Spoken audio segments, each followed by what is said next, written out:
y está haciendo algo que de veras desde un comienzo ha querido mostrar su gloria y damos gracias a Dios por eso. Vamos a orar. Yo quisiera que estemos en una actitud de oración, porque a mí me tocaba mucho en estos días leyendo Jeremías, y Jeremías dice, una y otra vez repetía, esto dice el Señor. Yo quisiera que su palabra hable a mi corazón en esta mañana y que todo lo que pueda contribuir a aclarecer su palabra sea venida del Espíritu Santo. Padre, te damos gracias. Sé que nuestra mente suele irse por muchos lugares, pero te ruego que tu Espíritu Santo nos concentre en tu palabra y en lo que tú tienes aún preparado para cada uno de nosotros. Nos has hablado a través de la alabanza. Aún nuestras emociones sintieron el impacto de tu presencia y te damos gracias, Señor. Gloria, gloria a tu nombre. Eres Dios. Nos trajiste en esta mañana y queremos que cumplas tu propósito en cada uno de nosotros. Y por eso echamos fuera todo aquello que sea una tentación de parte del enemigo y lo echamos fuera en el nombre de Jesús. Gracias, Señor, gracias. Bendito sea tu nombre. Oramos en el nombre de Jesús. Amén, Señor, amén. Muy bien, el domingo pasado habíamos comenzado con el libro de Juan en el capítulo 1 y es interesante cómo el evangelista está por encima de todas las cosas dando a conocer al Señor Jesús. Él tiene en mente que nosotros le conozcamos. Por eso es que una y otra vez habla de el evangelismo, o sea, aquellos que le recibieron y que creen en su nombre serán llamados hijos de Dios. Pero también es para que de veras nosotros no simplemente sepamos algunas cosas, sino lleguemos a ser sus discípulos, ¿sí? Aquellos que reciben de Dios y llevan de Dios a aquellos que lo necesitan. El pasaje ahí que me tocaba muchísimo, que cuando él se enfrentó a sus primeros discípulos, a uno de ellos se quedó un poco impresionado y Jesús le dice, ¿crees solo porque te dije que te había visto debajo de la higuera? Verás cosas más grandes que esta. Jesús lo enfrentó a este discípulo. Bueno, ¿vos me creés porque te dije que estabas debajo de la higuera? Tan solo eso, dice, bueno, verás cosas más grandes que estas. Hermanos, yo no sé tu experiencia con el Señor hasta ahora. No sé lo que estás viviendo, pero creo en la palabra y Él dice que todavía vamos a ver cosas aún más grandes que las que hemos vivido hasta ahora. ¿Por qué? Porque la mano del Señor no se ha cortado, porque la gracia del Señor nos sustenta. Su favor es en este tiempo con nosotros. Queriendo resumir un poquito, Juan comienza el capítulo 1 dándonos a conocer la eternidad del Señor. El Logos, la palabra, desde el principio hasta el fin sigue siendo el Señor. Pero también presenta a Juan el Bautista como aquel que dice iba a preparar el camino del Señor. Y a la vez también trata por todos los medios de dar a conocer sus primeros discípulos, aquellos que lo iban a acompañar hasta el fin y los que él preparó para seguir siendo los que como apóstoles iban a seguir trabajando sobre la iglesia que él había preparado. En este capítulo 2 vamos a ver principalmente dos cosas. No sé si el tiempo nos va a alcanzar en esta mañana, pero por un lado vamos a ver las bodas de Canaán. Muchos conocen esa historia, ¿no? ¿Por qué la conocen? ¿Por la boda, por el vestido de la novia, por el asado que se comieron? ¿Por qué? Por el vino, ¿no? Qué casualidad. Bueno, pero es interesante que hay algunas cosas que vamos a ver esta mañana, no solamente el vino, ¿no? Porque yo leía una y otra cosa y hay algunos comentaristas que anulan todo lo que es abstemios total, y por otro lado otro que aplauden y festejan de saber que sería bueno tenerlo al Señor hoy. Pero bueno, ninguna de esas dos cosas queremos en esto. Pero por otro lado, la otra parte de este capítulo 2 nos habla de una confrontación impresionante. Nunca antes los evangelios, ni aún Juan, da a conocer una reacción de tal naturaleza. Una reacción tremenda que el Señor tiene y que nos muestra algunas verdades muy importantes. Lo que quiero al principio leer el capítulo 2, los primeros versículos, ¿sí? Para entrar directamente en el tema. Dice, al día siguiente se celebró una boda en la aldea de Caná de Galilea. La madre de Jesús estaba presente y también fueron invitados a la fiesta Jesús y sus discípulos. Durante la celebración se acabó el vino, entonces la madre de Jesús le dijo, se quedaron sin vino. Apreciada mujer, ese no es nuestro problema, respondió Jesús. Todavía no ha llegado mi momento. Sin embargo, su madre le dijo a los sirvientes, hagan lo que él les diga. Cerca de allí había 6 tinajas de piedra que se usaban para el lavado ceremonial de los judíos. Cada tinaja tenía una capacidad de entre 75 y 113 litros. Jesús le dijo a los sirvientes, llenen las tinajas con agua. Una vez que las tinajas estuvieron llenas, les dijo, ahora saquen un poco y llévenselo al maestro de ceremonia. Así que los sirvientes, siguiendo sus indicaciones, cuando el maestro de ceremonia probó el agua que ahora era vino, sin saber de dónde provenía, aunque por supuesto los sirvientes lo sabían, mandó a llamar al novio. Un anfitrión siempre sirve el mejor vino primero, le dijo. Y una vez que todos han bebido bastante, comienza a ofrecer. En ese tiempo, la familia comenzaba a organizar la fiesta, porque se hacía una fiesta que a veces duraba hasta 7 días. O sea, yo no sé si tenían permiso para trabajar o qué hacían, no sé de dónde había préstamo.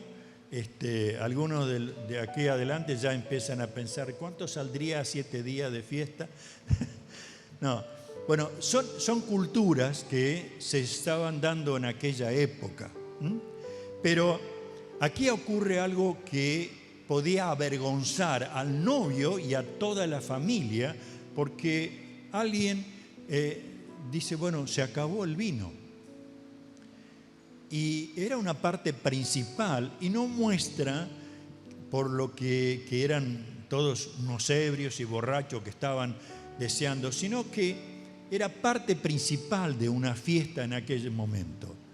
Y lo tremendo es que descubro porque María fue a Jesús. Esto da un indicio de que José ya no estaba, que había muerto. El hijo mayor era el primogénito y él tenía la responsabilidad de cuidar toda la familia. ¿eh? Por eso es que María se dirige a él y lo confronta, ¿eh? Y ustedes vieron que hay una frase que dice, bueno, este no es el tiempo, este no es el momento, todavía no puedo. Y trataba de ver qué es lo que está diciendo Jesús. Lo que uno puede notar es que Jesús vivió sus años obedeciendo en todo a lo que su padre le decía, lo que las profecías decían de él. ¿Está bien? Entonces, él no podía hacer algo como una reacción por su cuenta, tenía que ajustarse a su padre. ¿Está bien? ¿Entienden eso? Y de esa manera, él, aunque podía alguien presionarnos, no tomaba una decisión a menos que el padre lo indicaba. Por otro lado, María estaba tan segura que él podía solucionar este problema. Un problema tremendo que avergonzaría al novio, a la familia. Ustedes se imaginan, no había, ¿cómo sería? Instagram o Twitter para decir, mire, sacamos, no había más vino, qué vergüenza esta familia, nos invita y ahora agua. No había eso, pero imagínense cómo se correría en un pueblo chico todo esto, y por eso el Señor lleva adelante un proceso. 6 tinajas, supongamos que son 100 litros cada una, llenaron 6 tinajas de 100 litros cada uno. ¿Cuánto es? ¿Nadie sabe cuánto es? 6 tinajas de 100 litros cada una. 600 litros de... No, agua. Agua, ¿sí? Era agua. Pero de pronto, cuando el Señor le dice, saquen y llévenlo, en ese instante, en un momento, instantáneamente se convirtió en vino. ¿Cuántos litros puede tomarse una persona? Bueno, depende, ¿no? Pero 600 litros de vino era para abundancia, ¿eh? Abundancia. Lo que me lleva no solamente a pensar en el líquido en sí. Hermanos, cuando Dios hace un milagro, lo hace en abundancia. O sea, ¿cómo le llamaría a usted? Yo le llamaría osadía a estos sirvientes que sacan agua y le llevan. ¿Ustedes se imaginan llevar agua al director, al de ceremonia, faltándole vino, y llegan los sirvientes? Acá te traemos la solución. ¿Sí? Yo me ponía a pensar que esto es lo que muchas veces podemos nosotros hacer si no obedecemos lo que el Señor nos dice. En vez de llevar un vino nuevo de parte del Señor a los que necesitan, tan solo vamos a calmar su sed, nada más. Pero hay algo que podía descubrir de esto, es que en cierta manera el vino nuevo tiene permítanme mirar un poco esto como simbolismo. Moisés, con su vara, en el primero de tantos milagros que sucedieron en Egipto, cuando tocó el agua se convirtió en sangre, ¿sí? Ese fue un milagro de juicio sobre Egipto. Aquí hay un vino nuevo como un símbolo del pacto nuevo que el Señor ha hecho a través de Jesús para nuestras vidas. ¿Sí? ¿Por qué miro esto? Porque la palabra de Dios en Hebreos 10:11 dice, bajo el antiguo pacto, el sacerdote oficia de pie delante del altar día tras día, ofreciendo los mismos sacrificios una y otra vez, los cuales nunca pueden quitar los pecados. Pero nuestro sumo sacerdote se ofreció a sí mismo a Dios como un solo sacrificio por los pecados, válidos para siempre. Luego se sentó en el lugar de honor a la derecha de Dios. Allí espera hasta que sus enemigos sean humillados y puestos por debajo de sus pies.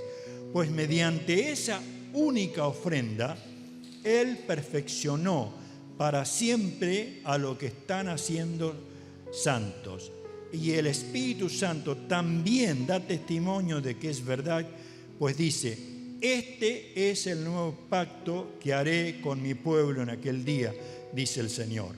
Pondré mis leyes en su corazón, las escribiré en su mente. Después dice: nunca más me acordaré de sus pecados y transgresiones. Por eso es que hay un nuevo pacto que el Señor comenzó. Voy a decir, no, pero era un milagro común. No, su vida comenzaba a ser un nuevo pacto para aquellos que creen en Él. Amén. Ahora, yo no sé si usted está viviendo esa relación de nuevo pacto, pero miren, hay algunas cosas que tenemos que darnos cuenta.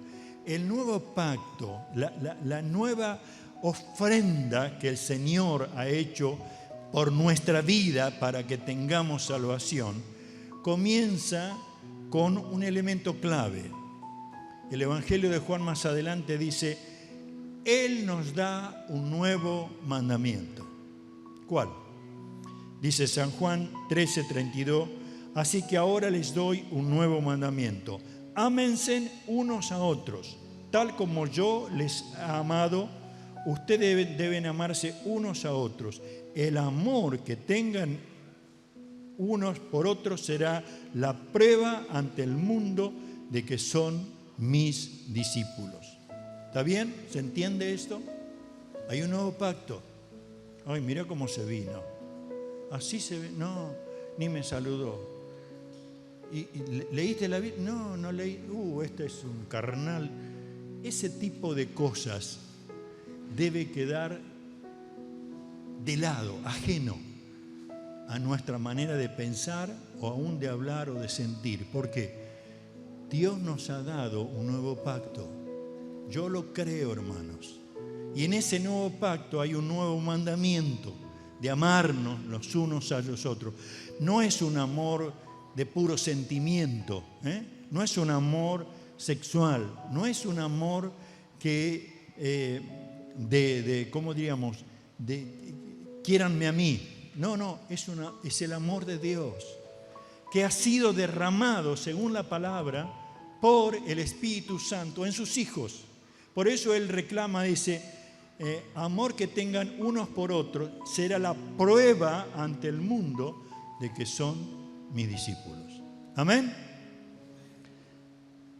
A la vez, en esta historia, el Señor ha querido darle honor a algo tan especial que es el matrimonio. No dice el Evangelio, pero seguramente que había algún parentesco como para que fuera invitada a su madre, Jesús, aún sus discípulos. Pero Él fue dando honor al matrimonio. ¿Por qué razón? Porque su padre, junto con Él desde el principio, que dijo: los dos serán una sola carne. ¿Cuál es el elemento más, ¿cómo diríamos?, contrario que podemos ver hoy en día? Es tratar de destruir la familia. Es tratar de darle liviandad al compromiso que podemos asumir unos a los otros. ¿O me equivoco? ¿Es así? Entonces, por ejemplo, vamos teniendo generaciones tras generaciones. Yo recuerdo cuando había salido una nota de un diario en España y estaban preocupados porque los matrimonios no querían tener hijos. Y esto ya hace varios años. Y esto ha disminuido la población en los pueblos chiquitos. ¿Por qué razón? Porque los únicos jóvenes, tanto mujeres como varones, se iban yendo y no había matrimonios, no había hijos. Y que no nos pase a nosotros como pueblo, como iglesia, pensar que los niños son una molestia, que el matrimonio no conviene, vamos a probar por las dudas. Yo creo en que el Señor estaba diciendo, estoy totalmente de acuerdo con eso, voy a bendecirlos en el nombre del Señor. No voy a permitir que sean avergonzados por la falta de algo tan esencial. Esa es una de las cosas maravillosas que podía ver en todo esto. Lo segundo que quiero ver en la historia del capítulo 2 es, dice el versículo 13, se acercaba la fecha de la celebración de la Pascua judío, así que Jesús fue a Jerusalén y vio que en la zona del templo había unos comerciantes que vendían ganado y ovejas, palomas para los sacrificios. Vio a otros que estaban en sus mesas cambiando dinero extranjero. Jesús se hizo un látigo con unas cuerdas y expulsó a todos del templo, echó las ovejas, el ganado, arrojó por el suelo las monedas de los cambistas, las volcó a las mesas. Luego se dirigió a los que vendían palomas y le dijo, saquen todas estas cosas de aquí, dejen de convertir la casa de mi Padre en un mercado. La fiesta de Pascua era una fiesta obligatoria, por llamarlo de una manera, a que cada judío tenía que ir a Jerusalén. Venían de muchos lugares, pero nadie podía presentarse en el templo ante los sacerdotes si no llevaba algo para sacrificar. Ya sea un cordero, un cabrito, una paloma. Algunos tenían que ofrenda de dinero y había que cambiar el dinero. La parte religiosa que manejaba todo el sacerdocio en esa época había visto, ¿cómo diríamos? ¿Vieron cuando decimos signo peso acá? Acá está el negocio. Entonces, ¿qué sucedía? Armaron toda una feria. No eran ellos los que estaban trabajando, pero ¿vieron cuando acá se dice que hay manteros? ¿Sí? No son los dueños de la mercadería. Generalmente son personas, tipo empresas, que le ofrecen trabajo y la mercadería para que ellos la trabajen. Bueno, en este caso pasaba exactamente lo mismo. Había una comisión que los sacerdotes se quedaban por la venta. Ahora, el mecanismo era así. Yo venía con un cordero, pero antes de entregarlo a sacrificio, tenía que pasar por uno de los sacerdotes que inspeccionaba ese cordero. En la mayoría de los casos, ¿qué podía decir? No, me trajiste algo que no está bien. Mira, tiene este defecto, no sirve. Y la persona decía, ¿y ahora qué hago? Mira, ahí hay una persona que te vende cordero, comprale. ¿Se dan cuenta? El mecanismo era como si fuera un círculo, ¿no? Y todo ese bullicio, no sé si usted puede imaginarse, vale tanto, no me deje, pero 500 personas, más los animales que suelen perder agua y perder otras cosas. O sea, no había, ¿cómo es ese perfume chiquito que hacen propaganda permanentemente? Zafirus. No había eso, ni Glade, ni nada por el estilo. Así que eso estaba en el patio de lo que era el templo, enfrente del templo. Porque uno ve la reacción de Jesús y dice, bueno, ¿cómo es que se enfureció de tal manera? Se enfureció porque Él dice, dejen de convertir la casa de mi Padre en un mercado. Y no solamente por lo que estaban ahí, sino estaba dando a entender que aún el sistema religioso, las autoridades, no les importaba absolutamente nada, sino el comercio que generaba eso. Hermanos, hoy en día podemos escuchar, aún dentro del pueblo cristiano evangélico, un comercio. Espero que ninguno de ustedes haya leído una noticia que salió en uno de los diarios, creo que era Infobae, esta semana que pasó. En México, el pastor se enojó con los hermanos de la iglesia porque no traían el diezmo. Y llamó por teléfono mientras discutía con los hermanos a la policía para que venga. O sea, una barbaridad. Por eso, perdón que les comparta esto, pero son las cosas negativas que aún nos puede llegar a pasar. Dios no necesita de mi dinero. Es mi vida entregada a Él en forma completa. Es el Espíritu Santo que nos convence. Voy a ofrendar, voy a diezmar, voy a estar ayudando a un hermano, voy a estar ayudando a aquel que no es un hermano. Pero cuidado cuando caemos en esa de que, bueno, este es un negocio y hay que explotarlo. Es interesante, ¿se acuerdan que le dijimos, hemos hecho un gasto tremendo de pintura? ¿Cómo fue la bendición de que empezamos con cierta cantidad de dinero en caja?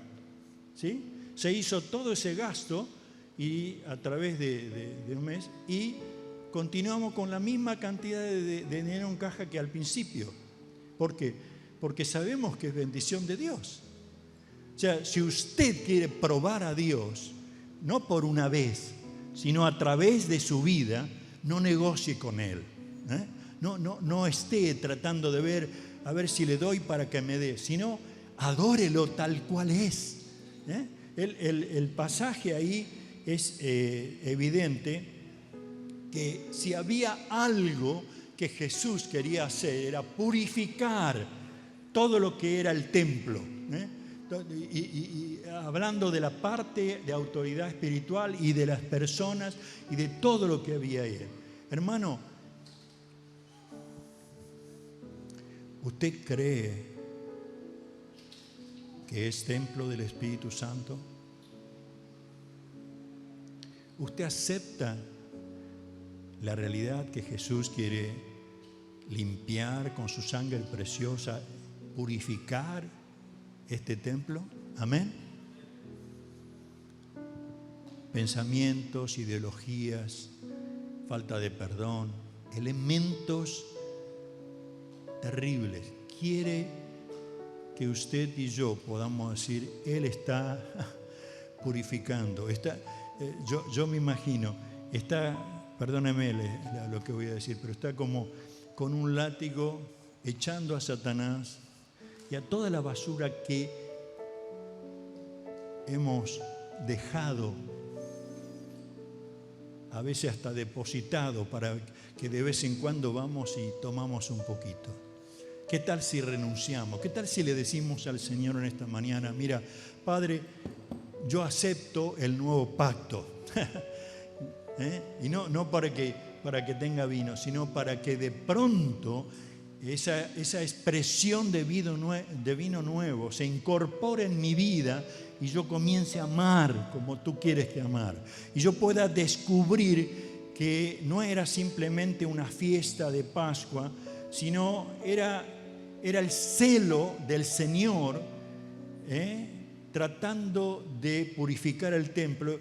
Dios te ama y me ama con celo. ¿No puedo servir al Señor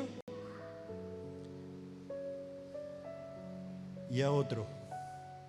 Debo servir al Señor, debo amar al Señor. Amén. Debo creer que Él está obrando. Miren, para terminar, un versículo, capítulo 2, versículo 23 al 25. Dice: debido a las señales milagrosas que Jesús hizo en Jerusalén durante la celebración de la Pascua, muchos comenzaron a confiar en Él. Pero Jesús no confiaba en ellos porque conocía todo acerca de las personas. No hacía falta que nadie le dijera sobre la naturaleza humana, pues Él sabía lo que había en el corazón de cada persona. O sea, no necesitamos mucho de palabras. Dios te conoce, Dios me conoce a mí. No puedo engañarlo. No puedo pensar en que, sí, yo creo en el Señor, yo estoy en la iglesia, yo participo, yo tengo la Biblia. Yo no puedo engañar a Él. No puedo engañarlo, no lo puedo engañar. Sí puedo decirle: Señor, quiero vivir el nuevo pacto. Señor, quiero que purifiques mi vida. Por eso quiero terminar orando en esta mañana. Orando para que todo lo que hemos vivido en esta mañana signifique decisiones determinantes en nuestra vida. ¿Para qué? Para que nosotros podamos llegar a ser buenos discípulos de Él y compartamos el Evangelio tal como la palabra de Dios lo indica, sin pensar que eso va a traer un dinero a mi vida, un beneficio a mi vida, sino pensar cuánto se está engrandeciendo el Señor. Oramos. Padre, quiero darte gracias por esta mañana. Solamente te pido, Padre, que tu Espíritu Santo comience a convencernos de nuestra realidad. Ninguno de nosotros puede señalarnos diciendo: deja esto, deja aquello, prohibido esto, prohibido aquello. Eres el único que puede convencernos. Utiliza tu palabra, Señor. Utiliza tu Espíritu, Señor. Utiliza tu grandeza para ver que ahora te pertenecemos, que ya basta de sacrificios, ahora hay una sangre ha sido derramada por la eternidad. Creemos que tu palabra dice: nunca más me acordaré de tus pecados. Aleluya. Oh Señor, en esta hora queremos confesarte aún aquello que no te hemos confesado y decirte: perdónanos, Señor, perdónanos, perdónanos. Y Padre, sigue purificando nuestra vida. Nuestra mente está llena como si fuera un chip que ha sido colocado con basuras, artimañas del diablo, estrategias del mundo, modas y situaciones que se dan y que la hemos incorporado. Padre, purifícanos. Haznos entender que tengo que aprender a amar a mi hermano, a mi hermana, con ese amor tuyo que llega, bendice, edifica. Gracias, Señor, gracias.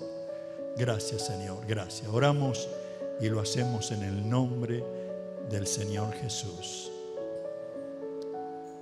Amén, Señor. Amén, Señor.